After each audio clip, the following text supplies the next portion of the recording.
இதை மதீனா முனவ்வரா அவருடைய ஹுத்பாவை நேர்களுக்கு மொழிபெயர்க்க இருக்கணும். அந்த ஹுத்பாவின் தலைப்பு ஹிஜ்ரா. நபி ஸல்லல்லாஹு அலைஹி வஸல்லம் ஹிஜ்ரத் என்ற பயணம் நமக்கு தரக்கூடிய பாடமும் படிப்பினையும் ஹுத்பாவை நிகழ்த்திருந்தார் ஹத்தீப் ஹுசைன் அலி ஷேக் ஹஃபிதுல்லாஹ் அவர்கள் 286வது தொடரிலே. அல்லாஹ்வை புகழ்ந்து நபி ஸல்லல்லாஹு அலைஹி வஸல்லம் சொல்லி தக்வாவை வலியுறுத்திய பின்பு அல்லாஹ்வுடைய அடியார்களே, நாங்கள் இப்போது ஒரு வருடத்தை முடித்துவிட்டு இன்னொரு வருடத்தை நாங்கள் அடைந்திருக்கிறோம். இது எங்களுக்கு நபி ஸல்லல்லாஹு அலைஹி வஸல்லம் வாழ்க்கையை எங்களுக்கு ஞாபகப்படுத்தக்கூடியதாக. ஒரு முஸ்லீம் நபி ஸல்லல்லாஹு அலைஹி வஸல்லம் வாழ்க்கையை வரலாற்றை தெரிந்து கொள்வது அவசியமாகும். அவருடைய வாழ்க்கை நபியோடைய வாழ்க்கையை போன்று மாற வேண்டும். நபி ஸல்லல்லாஹு அலைஹி வஸல்லம் வாழ்க்கை சுன்னாவை கடைபிடிக்க வேண்டும் என்பதற்காக நபி ஸல்லல்லாஹு அலைஹி வஸல்லம் சுன்னாவை கடைபிடிப்பதில் தான் வெற்றி இருக்கிறது. அந்த பாதையில் பயணிப்பதன் மூலமாக ஒரு மூமின் சந்தோஷத்தை அடைந்து கொள்வார். அல்லாஹ் குர்ஆனில் சொல்கிறான், சூரா ஆல இம்ரான் 33வது வசனம், நீங்கள் அல்லாஹ்வை நேசிப்பதாக அந்த நபியை நீங்கள் சொல்லுங்கள், என்னை நேசிக்குமாறு, அப்போது அல்லாஹ் உங்களை நேசிப்பான், உங்களுடைய பாவங்கள் அனைத்தையும் மன்னிப்பான்.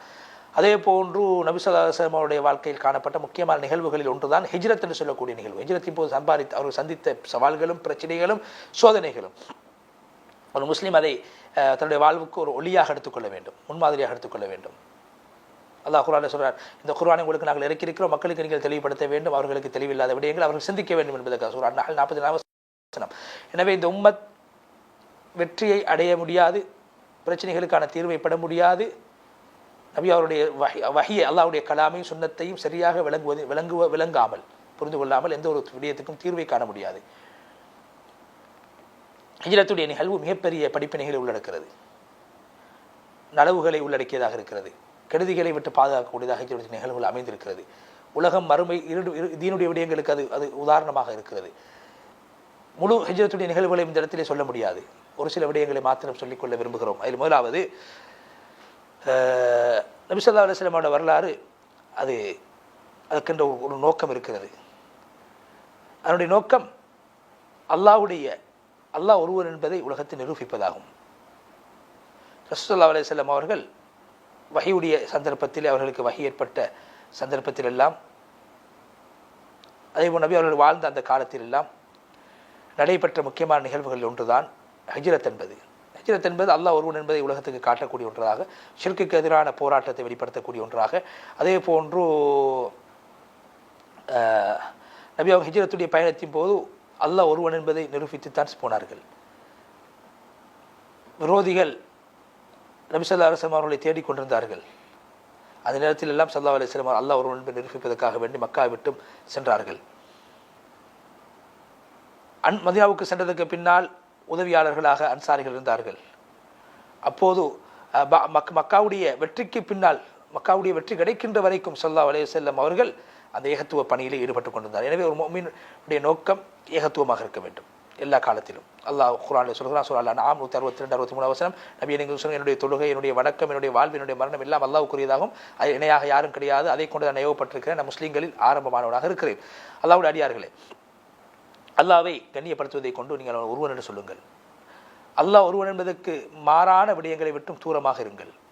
அல்லாஹ்வுக்கு கட்டுப்படுவ விடயத்திலே நீங்கள் உறுதியாக இருங்கள். அல்லாஹ் ஒருவன் என்பதை என்ற விடயத்தில் ஒரு மனிதனுக்கு சந்தேகத்தை ஏற்படுத்தக்கூடிய விடயங்களை விட்டு தவிர்த்து கொள்ள வேண்டும்.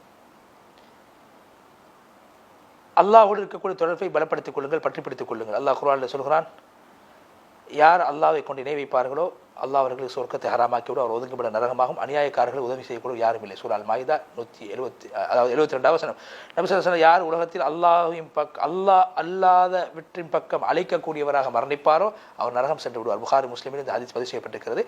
எனவே ஒரு மனிதனுடைய நோக்கம் ஏகத்துவமாக இருக்க வேண்டும் வாழ்க்கையில் எல்லா துறைகளிலும். அது ஒரு மனிதனுடைய உள்ரங்கத்தை, உள்ளத்தை, நாவை அது சுத்தப்படுத்தும். நாவை ஒரு மனிதன் சுத்தப்படுத்த வேண்டும். அல்லாஹ் அல்லாத பக்கம் தன்னுடைய நாவை அசைத்து துஆ கேட்கக்கூடாது. அதே போன்று வணக்க வழிபாடு அல்லாஹ்வுக்காக வேண்டி செய்யப்பட வேண்டும். அல்லாஹ்வுடைய சட்டத்திட்டங்கள் அல்லாஹ்வுக்காக நிறைவேற்றப்பட வேண்டும். நபி அவர்களுடைய சுன்னாவுக்கு ஏற்றவாறு நடைமுறைப்படுத்த வேண்டும். ஈமானுக்கு, ஏகத்துவத்துக்கு முரணான விடயங்களை விட்டு நாவு பாதுகாக்கப்பட வேண்டும். சஹாபாக்கள் அல்லாஹ் விளங்கிய பிரகாரம் விளங்குவதற்கு முயற்சிக்க வேண்டும். இரண்டாவது விடயம், நபி ஸல்லல்லாஹு அலைஹி வஸல்லம் அவருடைய வரலாறு மிக முக்கியமானதாக இருக்கிறது. அது ஹிதாயத்தை உள்ளடக்கியதாக இருக்கிறது. ஒரு மனிதனுக்கு பாதுகாப்பு நிம்மதி அந்த நபியோட வாழ்க்கையில் இருக்கிறது. உலகத்துடைய வெற்றி நபி அவர்கள் சுன்னாவை பின்பற்ற இருக்கிறது.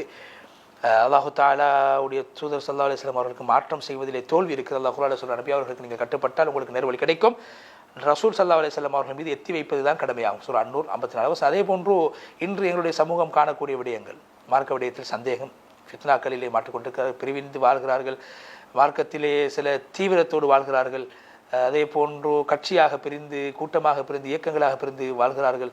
இது அனைத்துமே நபி ஸல்லல்லாஹு அலைஹி வஸல்லம் சுன்னாவுக்கு மாற்றம் செய்த காரணத்தினால் தானாகும்.